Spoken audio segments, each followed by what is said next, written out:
chose, Enda, est-ce que, donc je sais que c'est douloureux pour vous, mais en tout cas vous avez vécu quelque chose d'extrêmement violent lorsque donc vous aviez eu un contact par mail avec Tariq Ramadan, et puis ensuite, un jour vous le rencontrez, il vous demande d'aller dans sa chambre d'hôtel. Comment ça se passe à ce moment-là? En fait, ça s'est passé très vite. En fait, on devait se voir, donc il m'a proposé qu'on se voit pour que je puisse lui poser toutes les questions que j'avais à lui poser sur la religion et également faire connaissance. Donc moi j'étais ravie. Je pensais aller au restaurant avec lui, boire un verre avec lui et ensuite repartir tranquillement. Sauf que ça ne s'est pas passé comme ça. Il m'a demandé de prendre un taxi. Quand je suis montée dans le taxi, ensuite il m'a demandé de le rejoindre. Il m'a donné le numéro de sa chambre en me disant que c'était beaucoup plus discret, qu'on serait à l'abri des regards parce qu'il était connu et qu'il ne voulait pas qu'on le reconnaisse et qu'on le voit avec moi. Alors moi je suis partie en toute confiance, je n'ai pas réfléchi, je me sentais en sécurité avec lui, donc je suis allée frapper à sa chambre, à la porte de sa chambre, et puis finalement quand je suis rentrée, eh bien quelques secondes après, enfin quelques minutes après, ça s'est très très mal passé pour moi. C'est-à-dire que, comment ça se passe? Il vous offre, vous expliquiez qu'il vous offre des gâteaux, il est plutôt convivial, et puis tout d'un coup il se transforme. C'est ça.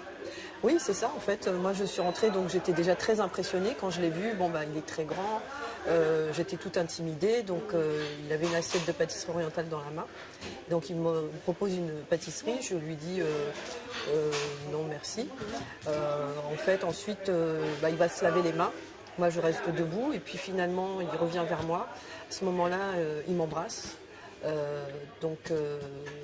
Il reste comme ça, moi je reste figée. Et finalement, quelques secondes après, tout s'est transformé. C'est-à-dire que d'une situation, entre guillemets, que je pensais qui allait être très agréable, sympathique, ça s'est transformé en cauchemar. Il m'a littéralement sauté dessus. Et dès le début, donc, quand j'ai vu qu'il devenait très oppressant et très dur, Violent.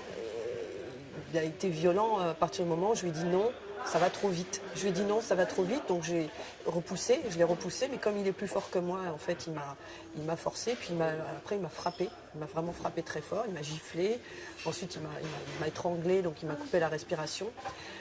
Et ce soir-là, j'ai vraiment cru mourir. Je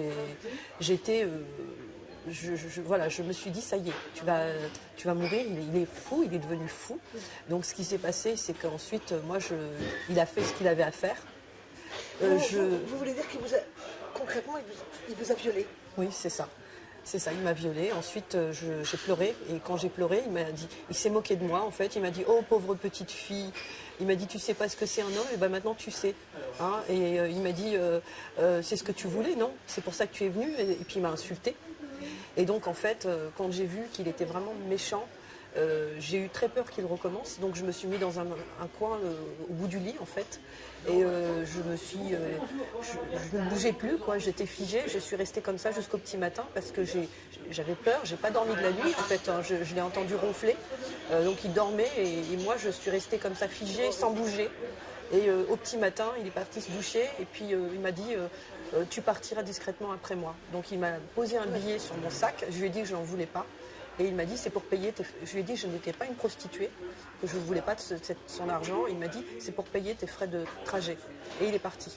Alors Enda, donc vous avez subi un viol. Le lendemain, quand vous êtes parti de cet hôtel, vous n'avez pas eu... Qu'est-ce qui vous a empêché d'aller à la fois à la police ou même dans un hôpital pour faire constater le viol? Non, en fait ce qui s'est passé c'est que quand j'étais dans la chambre d'hôtel, quand il est parti, je me suis mise à pleurer et je me suis dit que tout était de ma faute. Voilà.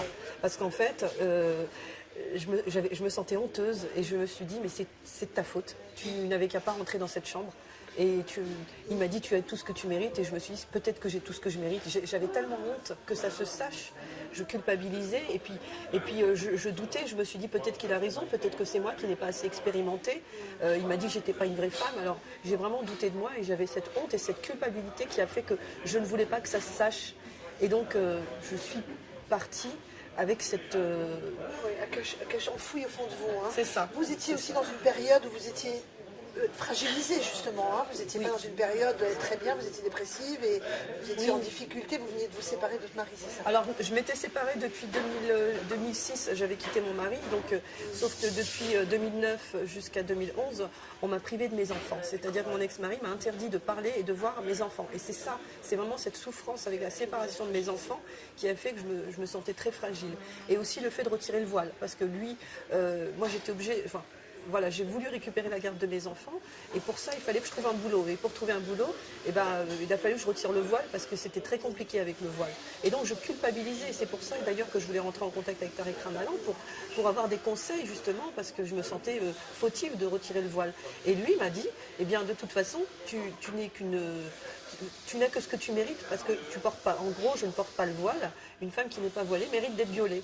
Donc, c'est tout ça qui se mélangeait dans ma tête, qui a fait en sorte que j'avais un sentiment de culpabilité, vraiment, et je me disais, mais peut-être qu'il a raison. Donc c'est pour ça que je n'ai pas réagi tout de suite, et puis j'étais sous son emprise aussi, une emprise mentale. Il m'avait vraiment manipulée mentalement. Et donc j'avais vraiment peur, et en même temps, je n'arrivais pas à couper le lien aussi facilement.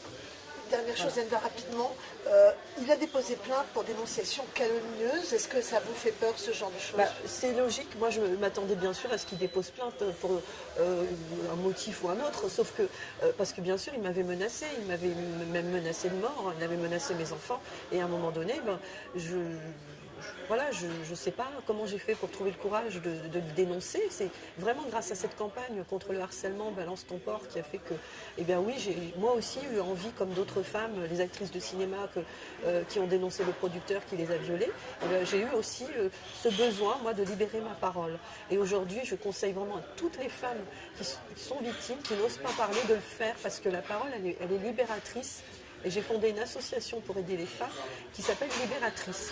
Et je demande vraiment du soutien parce que c'est très difficile. Ça fait 2 ans que je suis bénévole pour faire marcher cette association.